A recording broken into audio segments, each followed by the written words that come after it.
오늘 본문의 말씀은 마태복음 24장부터 전 이해를 가지고 있어야 쉽게 이해가 됩니다. 마태복음 24장에서 제자들이 예수님께 질문을 합니다. 세상 끝에는 어떤 일이 일어나겠습니까? 예수님이 대답하십니다. 난리와 전쟁과 기근과 서로를 미워하여 때려잡고 거짓 선지자들이 많이 일어난다. 그러나 끝까지 견디는 자는 구원을 얻게 해주신다. 아무리 큰 환난이 있더라도 고통을 감하여 주시고 택하신 자들을 때를 따라 도와주시겠다. 이렇게 말씀하셨어요.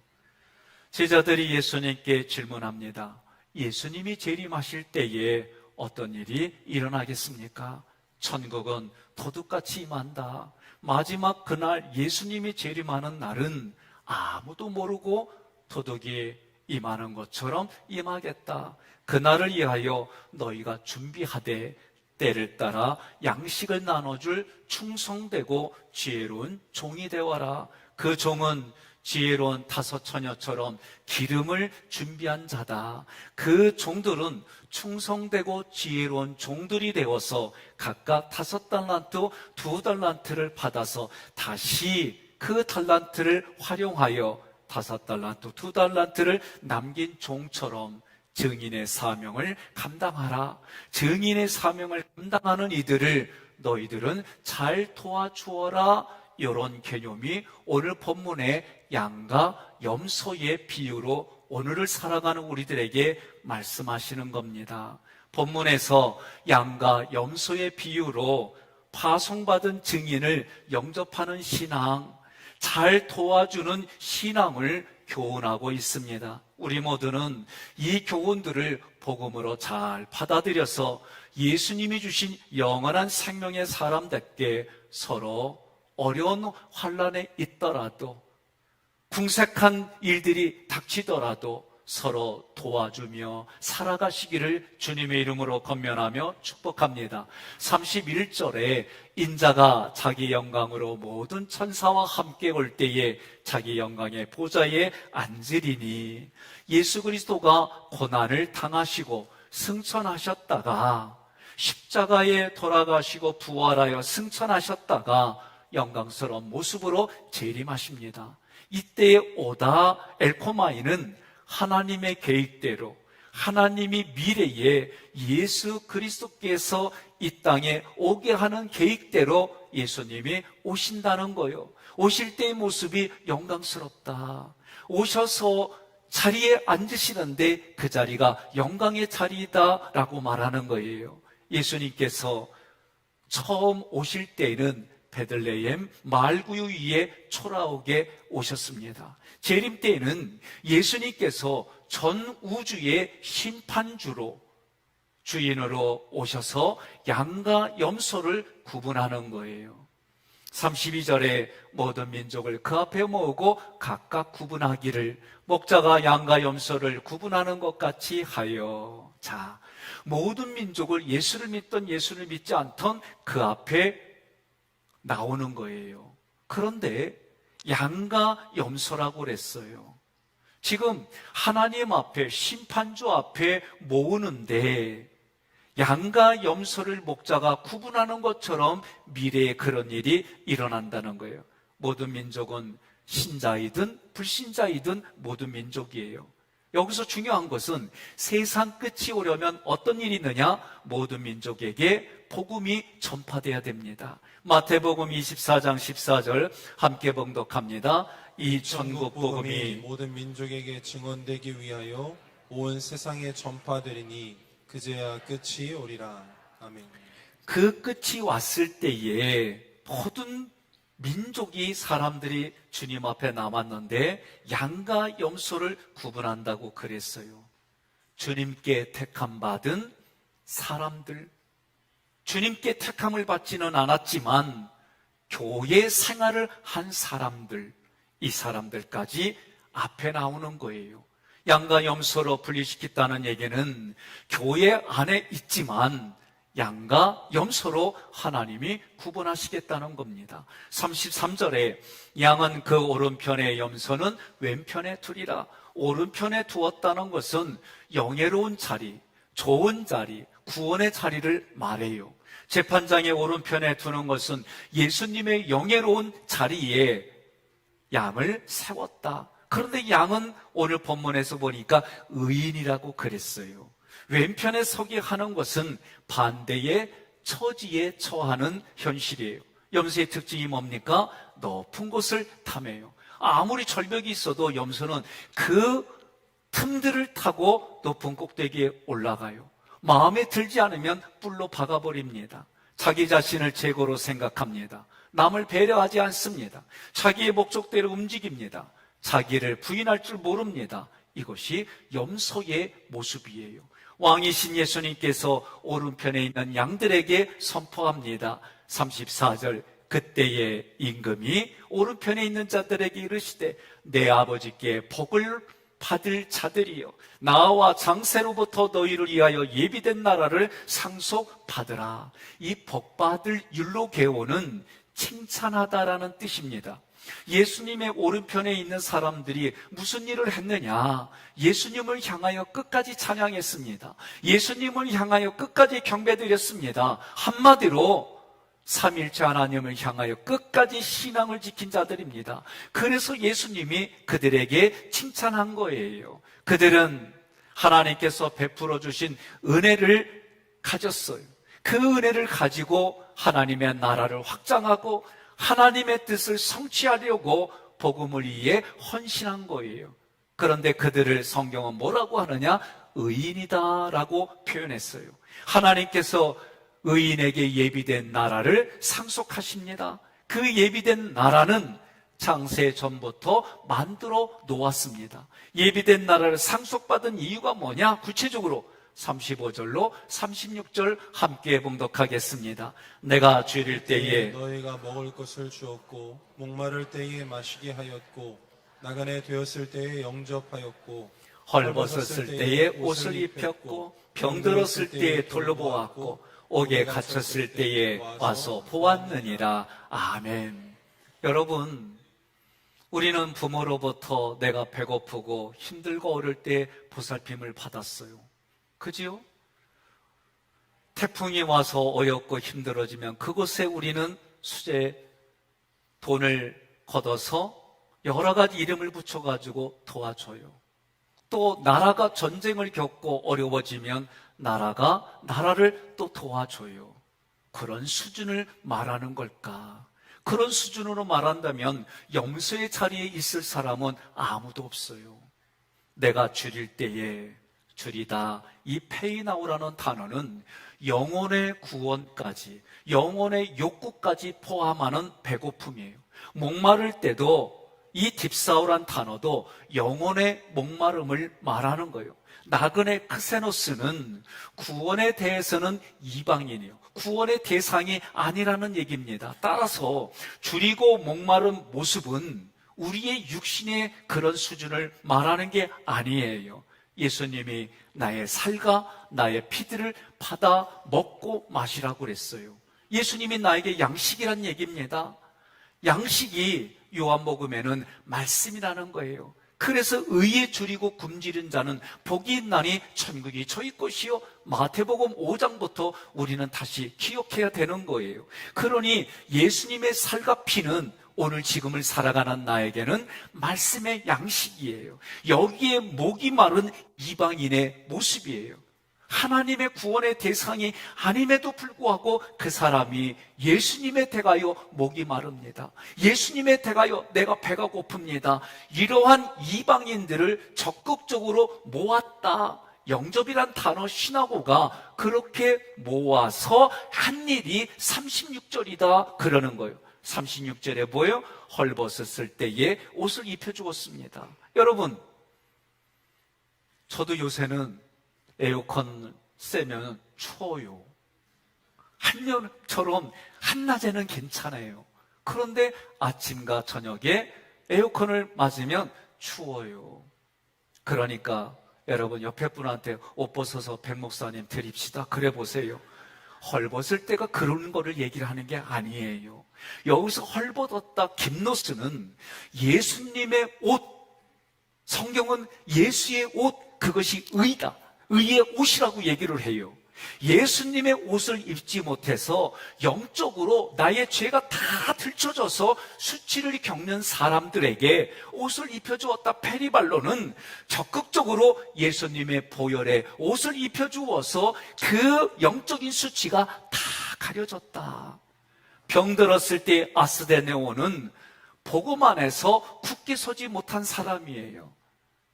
쉽게 말하면 조금 내 상황과 환경이 어려지면 뭐한 모습이요? 원망과 불평으로 쏟아버리는 약한, 믿음이 약한 모습의 사람이에요.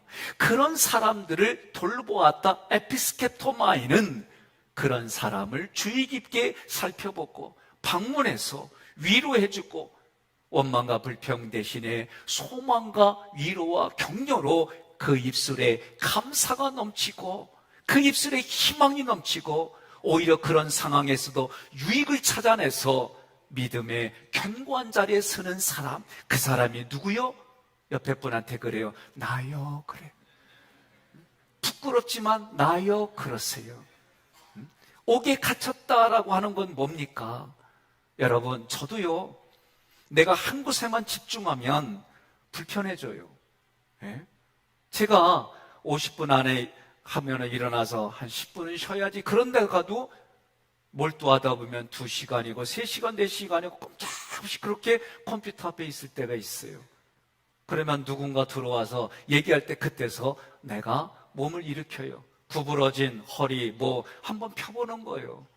60만 그래요? 마음도 그래요. 내가 어느 한 곳에만 몰두하면 거기에 사로잡혀서 살아가요.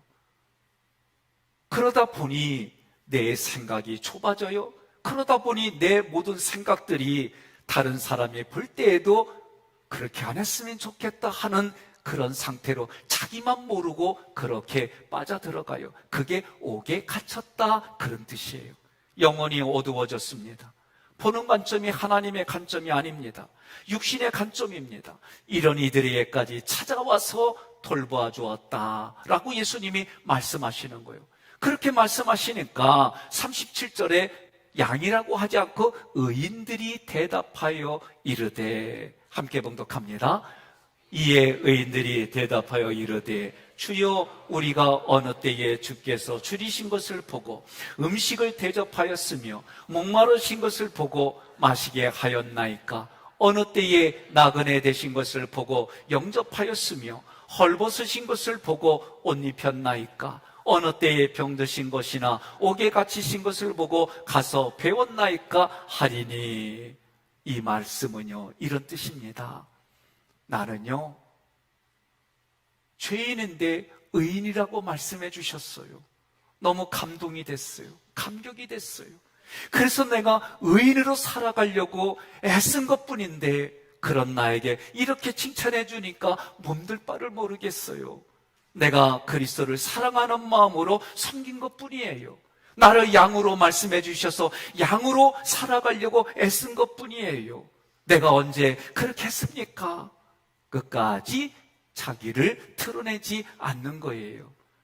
이 모습이 지금을 살아가는 우리들에게는 실제로 내가 부족하지만 세례를 받았습니다. 세례를 받았기 때문에 이제부터는 예수님의 십자가가 나의 십자가로 인정해 주셔서 나를 부인하고 자기 십자가를 지고 예수님의 길을 따라가게 해주셨어요. 이제는 예수님의 부활이 내 부활이 되었어요. 그래서 사망 권세 깨뜨리신 것처럼 사망으로 나를 끌고 가는 그런 원망과 불평을 나도 깨뜨리며 부활한 신앙으로 살아갑니다. 이제부터는 예수님의 승천이 내 승천이 되어서 하늘 보좌에서 모든 생명들을 살려내고 다스리고 존귀 여기는 것처럼 나도 이제는 그 무가치한 사람일지라도, 나에게는 그저 스쳐가는 사람일지라도 존대히 여기며 살아가겠습니다. 이런 모습인 거예요. 40절에 임금이 대답하여 이르시되 내가 진실로 너희에게 이르노니, 지금 임금이신 예수님께서 자기의 생각을 논리적으로 자세하게 설명하는 거예요. 두 번째 구절, 너희가 여기 내 형제 중에 지극히 작은 자 하나에게 한 것이 곧 내게 한 것이니라 하시고, 형제라고 하는 것은 같은 배에서 태어났다는 거예요. 서로 돌보고 사랑하는 사이예요. 누구 사이? 이럴 때는 옆에 분을 끌어면서 우리 사이 그러는 거예요. 예? 이때 부부가 같이 왔으면은 우리 사이, 엄마하고 딸 앉아 있으면은 엄마하고 나 사이. 좀 해봐, 윤건사님, 이건사님. 예? 그렇지. 예? 우리는 이런 게 익숙하지가 않아. 그래도 익숙한 것처럼 하는 게 어디냐? 이 자리에서 하는 거예요.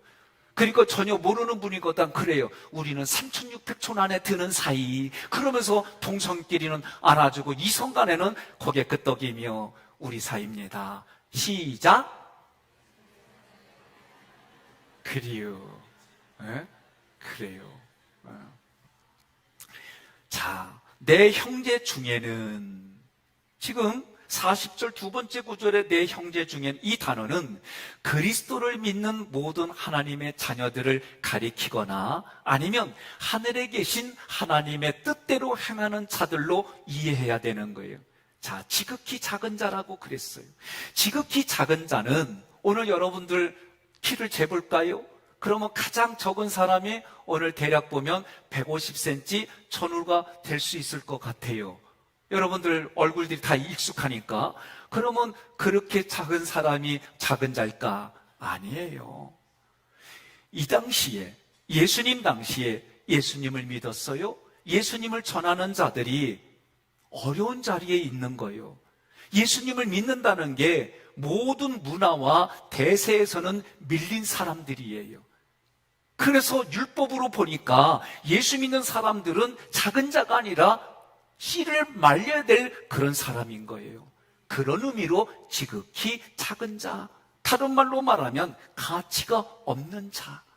예수님을 믿고 예수님을 전하는 이들을 지극히 작은 자라고 그랬어요. 그런데 이들의 언행을 보니까 하나님의 아들 독생자를 믿었습니다. 진정으로 거듭났음을 알았습니다. 참고 선을 행했습니다. 영광과 존귀와 썩지 않음을 구했습니다. 십자가가 무엇인지 깨달았습니다. 십자가의 은혜를 전달했습니다. 그래서 예수님이 뭐라고 그래요? 착하고 충성된 종이라고 불린 거예요. 이렇게 지극히 작은 자들에게 한 사람에게 한 것, 이렇게 얘기를 했어요. 그러면 이들에게 한 것, 헬라어 원어로 보니까 동사가 포이에오예요. 창출해내다, 만들어내다, 그런 뜻입니다. 주의 종이, 말씀을 전달하는 주의 사역자들에게, 그들에게 내가 협조했는데 그들이 그 사명을 잘 감당할 수 있도록 내가 환경과 물질과 많은 것들을 만들어내는 거예요. 옆에 분에게 그래요. 아멘해야. 우리 담임 목사님 입이 쭉 웃는다 그러세요. 예? 속회로 말하면 석장님이 그 사명을 잘 감당할 수 있도록 속도원들이나 보석장들이 협력하는데, 어느 집사님이 이러이러한 사정으로 가기가 어려웠어요. 그랬더니 자기 차를 가지고 가서 이 차 타. 목사님, 나는 차가 없어서 내 등을 가마로 내줬어요. 그래서 땀을 흘려가며 그 자리까지 왔는데, 예배 전에 와가지고 먼저 마음을 고르고 기도하고 준비하면 이렇게 협력해서 만들어 놓는 거예요. 나는 아멘이 나까지 하려고 그래. 선교회로 회장님이, 우리 선교회는 보니까 다른 데 모임들은 개똥 붙느냐고 정신없는데 우리는 이 헌금을 해가지고 어떻게 하면 선교회를 도와줄까? 어떻게 하면 우리 지방에, 우리 지역, 우리 도시에, 때로는 교단이 달라도 저들을 위해서 어떻게 하면 도와줄까? 우리는 이렇게 해. 이렇게 하려고 일하고, 이렇게 하려고 기도하고, 이렇게 하는 그 회장님의 마음을 어루만져주고, 그래요, 도와드릴게요. 이제 보니까, 분위기 보니까 이제 교회에서 점심 식당을 해야 될 것 같은데 저도 할게요, 나도 할게요. 나 여성들이 노권사님 아멘을 안 해요? 나 할 때까지, 백권사님 할 때까지, 박권사님 할 때까지. 그리요. 억지로도 시키니까 아멘 하는 모습이 아름답더라. 그러면서 여러분, 어떻게 하면 이렇게 내가 내 힘과 내 재물과 내 시간과 내 몸을 들여서 하는 게 이들에게 한 거 포위하고 이런 뜻이에요. 나는 우리 장로님들이 어떤 프로젝트를 맡기면은 행정이면 행정, 사람이면 사람, 이렇게 탁 해가지고 일들을 감당하는데요. 내가 이런 모습이 임질애란 이후에 우리 교회에서 처음 겪고, 옆에 분에 그래요. 당신 칭찬하는 거요. 그러세요. 예? 이런 일을 하는 모습이 중요한 거예요. 이런 일을 하는 모습이 예수님은 나에게 한 모습으로 동일하게 여겨주시겠다. 그렇게 얘기를 하는 거예요. 마태복음 10장 40절로 42절 함께 봉독합니다. 너희를 영접하는 자는 나를 영접하는 것이요 나를 영접하는 자는 나를 보내신 이를 영접하는 것이니라. 선지자의 이름으로 선지자를 영접하는 자는 선지자의 상을 받을 것이요 의인의 이름으로 의인을 영접하는 자는 의인의 상을 받을 것이요 또 누구든지 제자의 이름으로 이 작은 자 중 하나에게 생수한 그릇을 주는 자는 내가 진실로 너희에게 이르노니 그 사람이 결단코 상을 잃지 아니하리라 하시니라. 아멘. 그러니 그런 마음을 가지고 삼일체 하나님을 사랑하는 마음을 가지고 하나님의 나라야 예수님의 그 뜻을 성취하려는 마음을 가지고 그 하는 모든 하나하나가 하나님이 다 셈하시겠다 그 얘기예요. 옆에 분에게 3초만 머리끝부터 발끝까지 싹 스캔하고 이렇게 말하는 겁니다. 양이었어. 당신이 양이었어. 양하고 함께 살아서 너무 감사해. 시작. 아니, 총감님이 그래도 해야지요. 예? 그리고, 예. 여러분, 정집사님, 최권사님한테 해야지. 다 보인다니까? 예. 그러니까 여러분, 웃은 것 같아도 여러분들이 이렇게 하는 부분들을 하나님이 그렇게 봐주시겠다. 하나님이 봐주시겠다는 거예요. 그렇게 인정해 주시겠다는 거예요. 41절에 또 왼편에 있는 자들에게 이르시되 에레고는 딱 잘라서 말하니까 거두절미하고 지금 오른편에 있는 이들에게는 뭔가 부드럽고 밝았고 막 이러는데 갑자기 예수님이 딱 자르고 하는 얘기입니다. 저주를 받은 자다! 이렇게 얘기하는 거예요. 아, 나도 무서워. 나를 떠나 마귀와 그 사자들을 위하여 예비된 영원한 불에 들어가라. 저주를 받은 이 카타라오 마일은 하나님께 이미 저주를 받아서 염소가 된 사람들이에요. 염소로서 살아가는데 이미 이 자리 지금 본문의 지금의 자리에 오는 거는 육신이 살아있는 동안만 기회가 있는 거예요. 이미 염소의 자리에서 염소로 살아와서 이제는 돌이킬 수 없는 영원한 저주를 선포하는 것이 저주를 받은 자들아 이렇게 말하는 거예요. 들어가라 포리오는 특별한 의도와 목적을 가지고 정해진 방향이에요. 자, 정해진 방향이 뭐냐? 지옥불입니다. 여기는요, 옆에 분에게 그래요. 당신을 위한 예비한 곳이 아니요 그러세요. 여기를 하나님이 만들어 놓은 거는 사단과 마귀와 그의 똘마니 귀신들만 가는 거예요. 우리가 가는 게 아니에요. 그런데 오늘 염소가 덤으로 들어가. 예? 오늘날 세상을 보니까 뭐라고 그러냐면 왜 여기에 내가 끌려가 당당히 들어간다는 겨. 제가요 몰라서 그러는 거예요. 어린애들이 아무거나 만지고 입에 넣어요. 그러면서 배우거든요. 뜨거운 물 너무나도 이쁘고 아름답고 화려하니까 손으로 대거나 뜨거우니까 이래요. 그러다가 가끔 똑같은 라이터 갖고 불하면 애가 소스라쳐 놀라죠. 두 번 다시 거기서 안 돼요. 이거와는 비교 불가인 곳으로 하나님이 들어가라고 예수님을 통해 선포하는 거예요. 그러면서 왼편에 있는 연소들에게 명령하기를 들어가라 하면서 그 이유가 뭐냐? 양들에게 했던 말에 뒤집어진 얘기를 하는 겁니다. 42절로 43절 함께 봉독합니다. 내가 줄일 때에 너희가 먹을 것을 주지 아니하였고 목마를 때에 마시게 하지 아니하였고 나그네 되었을 때에 영접하지 아니하였고 헐벗었을 때에 옷 입히지 아니하였고 병들었을 때와 옥에 갇혔을 때에 돌보지 아니하였느니라 하시니. 아멘. 42절로 43절에 보니까 지금 주인이 자기에게 맡긴 모든 것들을 때를 따라서 행하지 않았고 5달란트, 2달란트 받은 자는 다르게 1달란트 받은 자처럼 했고 오늘 말씀에는 그런 사람들이 염소와 같은 모습인데 염소는 한마디로 무익한 종입니다. 악하고 게으른 종입니다. 저주를 받았습니다. 당을 지었습니다. 무리를 지었습니다. 진리를 쫓지 않습니다. 불의를 쫓아 악을 행했습니다. 한마디로 자기가 주인이 되어서 행한 사람들이에요. 44절에 그들이 자신들의 논리를 가지고 변호하는 겁니다. 주여, 우리가 어느 때에 주께서 줄이신 것이나 목마른 것이나 나그네 되신 것이나 헐벗은 것이나 병드신 것이나 옥에 갇히신 것을 보고 공양하지 아니하더이까. 이 말은 했다는 얘기입니다. 했다는 얘기예요. 그러면 전혀 안 한 것이 아니라 전혀 했다는 얘기로 지금 항변하는데 우리가 기억해야 됩니다. 이 당시에 염소의 위치에 있는 사람들은 아까 말했어요. 전혀 하나님을 모르는 게 아니라 오늘 우리로 말하면 교회 안에 있는 이들인데 지금 예수님 당시로 말하면 율법에 충실한 자들이에요.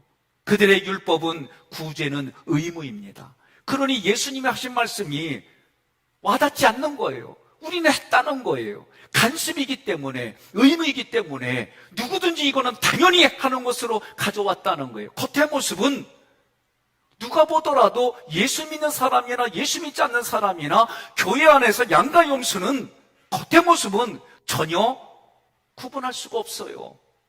그런데 그들의 마음 안에는 삼일체 하나님을 섬기는 마음이 없었다는 거예요. 이어서 임금이신 주님이 그들에게 자세하고 논리적으로 말씀하는 거예요. 안 했어. 다른 구절로 말하면 니네가 주여 주여 하고 기적을 일으키고 이런 헌신을 했어도 나는 너 몰라 그러는 거예요. 지금 이 지극히 작은 자 하나에게 하지 아니한 것이 곧 내게 하지 아니한 것이라. 유대인들은 구제를 하면 자기는 의인이다라는 의식을 가졌어요. 근거가 있습니다. 신명기 16장 20절에 함께 봉독합니다. 너는 마땅히 공의만을 따르라. 그리하면 내가 살겠고 내 하나님 여호와께서 내게 주시는 땅을 차지하리라. 아멘. 이 공의 체데크는 하나님이 의롭다라고 여기는 기준 안에 있는 거예요. 그럼 그 기준 중에 하나가 뭐냐? 구제입니다. 구제. 저도요. 성경의 말씀처럼 이 구제가요, 결국 예수님과도 연결되어 있지만 도와달라고 오는 문자나 또는 편지들이 많아요. 처음엔 그거 읽으면 내가 다 못해주는 것 때문에 아파했어요. 그러다 보니까 어느 날 내가 알지 못하는 분들은 아예 읽지를 않아요. 읽으면 여기가 힘들어요, 나도. 그래서 저는 그렇게 했어요. 그런데 어느 날부터인가 그것도 한번 보면서 하나님께 기도하는 거예요. 주님, 여기는 도와줘야 됩니까? 말아야 됩니까? 어떻게 하시기를 원합니까? 작년도에 제가 건저면 장로님한테 행정을 하시니까 장로님, 여기는 미자립이 아닙니다. 그러나 이러이러한 형편 때문에 어려움을 겪어요. 그래서 여기를 좀 도와드려야 되겠습니다. 그래서 도왔어요. 저를 위해서 기도해 주시는 멘토 목사님들이 계신데 어느 날 한 분이 좀 보자고 해서 만났어요. 만나는데 이런 얘기를 해요. 백 목사, 하나님이 이 목회자 가정에게는 경제적인 어려움을 통해서 하나님이 지금 훈련을 시키고 이끌어 가는데 백 목사 네가 하나님께 여쭤보지도 아니하고 거기를 도와주면 어떤 모습이니? 물어보는 거예요. 대적하는 모습이지요. 제가 그래서 깊이 깨달았어요. 고민하다가 약속한 건 있고 장로님과 의논하고 1년을 거를 한 번에 다 보내드렸어요. 그리고 정리했어요. 미안하다고. 내가 몇 년을 도우려고 했지만 이러이런 사정 때문에 내가 이 속 내용은 다 얘기를 안 했어요. 내가 좀 목회적으로 어려운 부분이 저기서 정리할게. 이렇게 정리를 했어요. 그 후로 어떤 일이 됐든 그래도 하나님 어떻게 했으면 좋겠어요.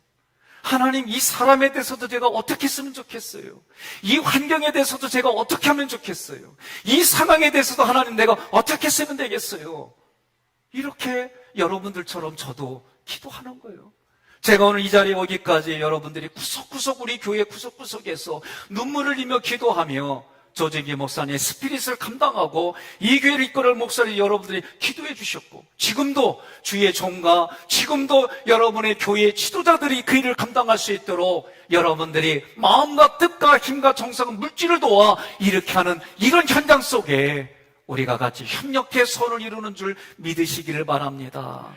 잠언서 28장 27절에 가난한 자를 구제하는 자는 궁핍하지 아니하려니와 못 본 채 하는 자에게는 저주가 크리라. 오늘 저는 여러분들에게 이제 조금 있으면 우리가 점심도 교회에서 먹을 건데 나는 아멘이 막 나올 줄 알았어요. 예? 예. 이걸 위해서 여러분들이 오늘 말씀 들으면서 결단한 걸로 나는 받아들이고 또 제가요 아직 고민스러운 게 하나 있어요. 대놓고 얘기할게요. 제가 부평에서 배운 것 중에 하나가 여기서 참 계속 나오는 거예요. 아니 그 교회가 수십억이 아니라 수백억 진짜 큰 돈을 들여서 교회를 건축해 나가는데 거기에 11조로 저 어려운 나라에 교회를 세우고 이런 거예요. 이 마음이 자꾸 내 마음에 와닿는 거예요. 그래서 우리는 지금 현실적으로 어려운 부분들인데 우리가 또 리모델링 들어가면 그만큼 또 11조를 이렇게 해야 되나? 이럴 때 아멘 안 하면 나 식족해. 그래서 나 미리 얘기하는 거예요. 이런 감동들이 나 혼자는 못해요. 저도 교회를 경영하고 영적인 부분들 뿐만 아니라 실제로 우리 이런 부분들 고민하면서 때로는 내 마음에도 부대끼는 일들이 있어요. 함께 기도해 주시기를 바랍니다. 초대교회도 구제 사역을 했습니다. 고넬료도 구제를 했습니다. 그런데 이게 마음과 뜻과 힘을 정성을 다해서 하던 일들이 시간이 지나면서 내면과 내용은 사라지고 형식만 남았어요. 이런 구제들은 율법의 행일 뿐이에요. 오늘 본문에서도 왼편에 있는 염소들은 복음을 들었습니다. 전해졌습니다. 그러나 끝까지 자기들의 생각, 자기들의 판단, 자기들의 간섭대로 행하고 그것만 고집한 거예요. 한 번 더 생각해 보겠습니다. 지극히 가난한 자, 오늘 본문에서 지극히 가난한 자는 풀어보면 나에게는 무가치한, 나에게는 가치가 없는 물건과 사람이에요. 무가치하기 때문에 관계를 맺지 아니하고 무가치하기 때문에 쓰레기통에 버리는 거예요. 우리가 사람을 볼 때에 동남아시아인들을 보며 우리보다 못 살기 때문에 무가치하다 여기고 나도 모르게 내 내면에는 얕잡아 보는 것은 없었는지, 경제적으로 나보다 가난하는 생각이 들어서 내가 그 사람 만나는 것을 내가 무시했는지, 나의 생각에 동의하지 않기 때문에 적으로 생각하고 살아오지는 않았는지, 내 방향에 걸림돌이 되기 때문에 무가치하게 그저 내 눈에서 치워버린 것은 아닌지. 오늘 여러분 각자의 삶은 다르지만 나에게 무가치한 자는 누구이며 내가 무가치하다고 여기는 것은 무엇인지 곰곰이 생각해 보십시오. 46절 함께 봉독하겠습니다. 그들은 영벌에 의인들은 영생에 들어가리라 하시니라. 마태복음 10장 14절 함께 봉독합니다. 누구든지 너희를 영접하지도 아니하고 너희 말을 듣지도 아니하거든 그 집이나 성에서 나가 너희 발의 먼지를 떨어버려라. 아멘. 임금이신 심판의 주님께서 양들에게는 나아오라고 말씀하셨습니다. 염소들에게는 떠나가라고 하셨습니다. 양들은 복을 받을 자라고 하시고 염소들에게는 저주를 받을 자라고 하셨습니다. 양들에게는 예비된 나라를 영원히 상속하라고 하셨고 염소들에게는 영원히 마귀와 귀신들에게 준비된 곳으로 돌아가라고 말씀하셨습니다. 말씀을 근거로 제가 여러분 주악에 맞추어 마음을 곰곰이 뒤돌아보며 생각하시고 결단해 보시기를 바랍니다. 주님이 쓰시겠다고 할 때 무엇이라도 내가 기꺼이 내놓을 수 있는가? 내가 지금 내 인생의 왕으로 오신 주님을 나는 어떤 모습으로 예우하고 계신가? 나는 하나님을 지금 어떻게 섬기고 있는가? 내가 지금 드리는 이 예배와 봉사와 헌신에는 마음과 뜻과 정성과 힘을 다한 흔적이 내 안에 흘러가고 있는가?